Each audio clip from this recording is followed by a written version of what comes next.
ሰኔ 30 ላይ ይመጣና ማዋራሽ ነገር አለ ብሎ ይወስደኛል ማለት ነው። ምንድነው የሚሰድበኝ ልጅ ይሄ በቃ በሰውነቴ ተምለኝ ያ ከዛ ቀራኝና እኔ ነበርኩ ማፈቅርሽ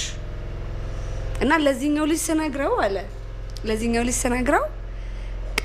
እንዳትነግራት ብዬ ስነግረው እሱ አፈቀረሽ ከዛም ወዲያው አፈቀረኝ ይዛኔ በግሩፕ ነው እንደ ጓደኛ ነው ተፈቀር ሴት ነው ያለው ሲነግረው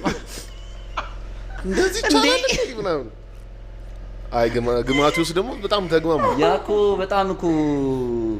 መኩራቱ እኮ ነው በሱ ቤት እኮ ያ ከዛ ስለዚህ ሁለቱ እሺ ለምን ታዲያ የምትሰድበኝ አልኩት በቃ ፍቅሬን እንዳልከው ፍቅሬን እየገለጽኩኝ በመሳደብ ምክንያቱም the whole year ሳለቅስ ነበረ ምናልባት ሰነፍ የሆንኩት ለዛ ይሆን አላውቅም አይደለም ከዚህ ምንሽ ደብዳቤ የለም ከተላኩልሽ ደብዳቤዎች ውስጥ ላይ እሱ ሁሌ ነው የሚደርሳት እህቴ every time እነዚህ ማለት